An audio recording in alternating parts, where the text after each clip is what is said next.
Preparing for an interview. Good morning. 2 weeks ago, like most of you, I completed a practice interview with Mr. Donnie Larock for a position as a full-time interpreter at the Department of Interpreting Services. Today I'd like to tell you how I prepared for that interview. I realize that this information is not new to you, but perhaps it'll strengthen what you already know. Preparing for an interview for employment as an interpreter is not much different than preparing for an interview for any other type of position. But there are some exceptions, and I will discuss those later in this presentation.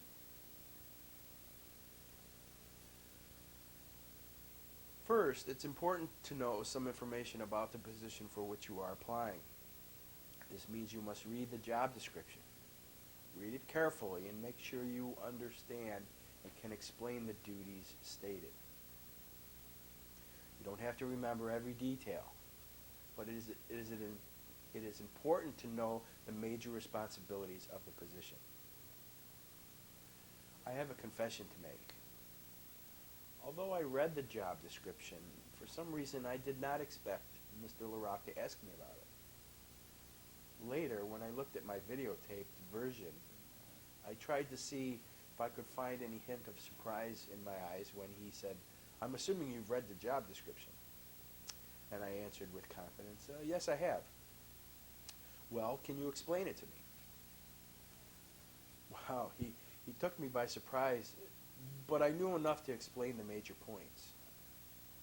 I really learned from that experience.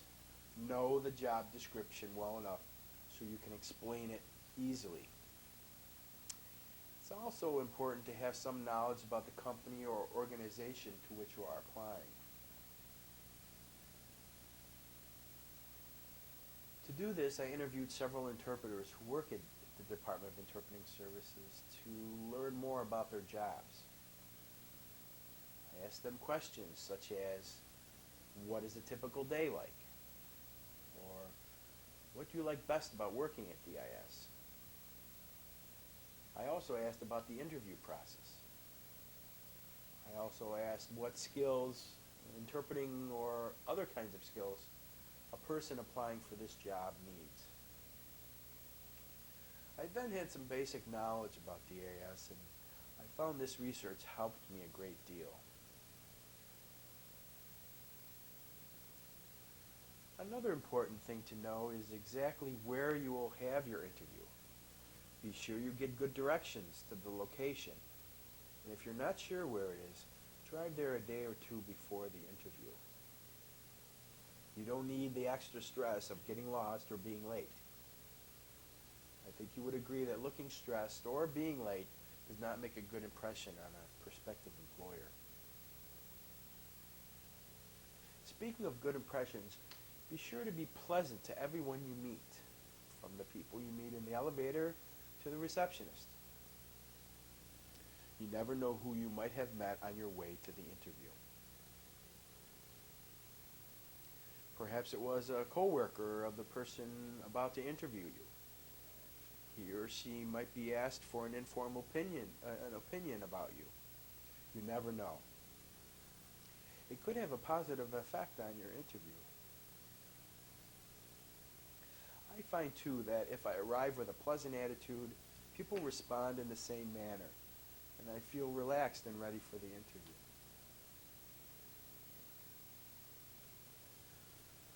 Don't forget the importance of a handshake. Be sure it is firm. Practice your greeting and handshake.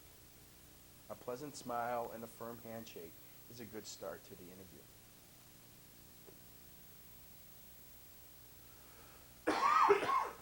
Now let's discuss how you will dress for the interview.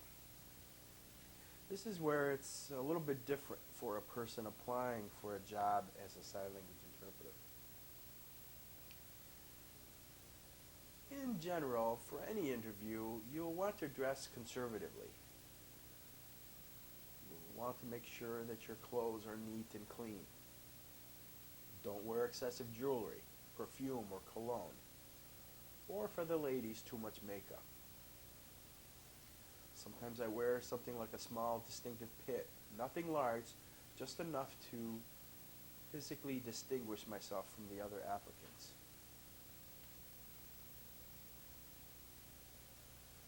For sign language interpreters, I think it's best to wear clothes that reflect how you would dress for an assignment.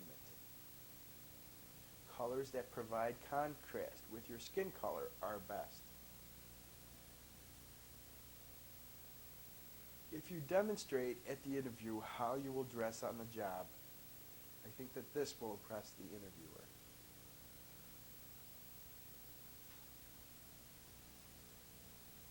The person interviewing you will feel that he or she can put you in an interpreting situation at that moment.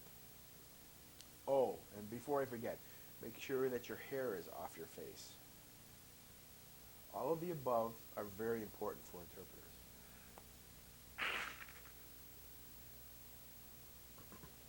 The next item you should prepare is what questions the interviewer might ask. Here are some examples. Why should I hire you? Why do you want to work at DIS? How did you become interested in the interpreting field? What are your strengths and weaknesses? Mr. LaRock also asked a question pertaining to the Code of Ethics, so be prepared for something like that.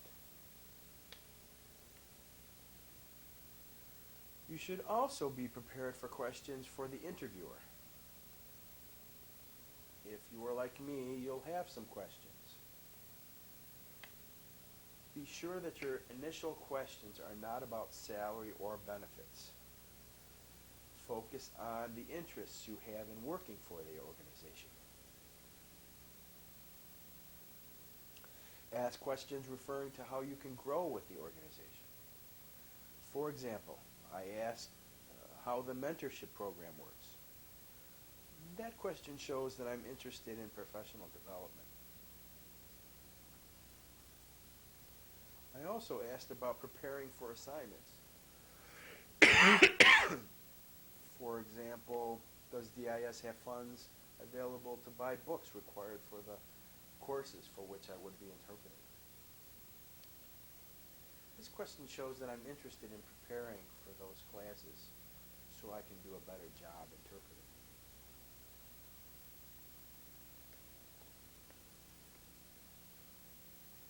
Finally, let's discuss some general things to prepare. For example, be prepared to give short, concise answers. Don't tell your life story. Always bring a copy of your resume. Some people bring a copy of the job description so they can refer to it if needed. I wish I had done that. Some people practice an interview by using the method of role-playing with a friend or spouse. I think that is a good strategy. In life, we can't predict everything, but I think if you prepare for the obvious, those surprises will be small. In the case of the job interview, being well prepared is important. Remember, you never get a second chance to make a good first impression.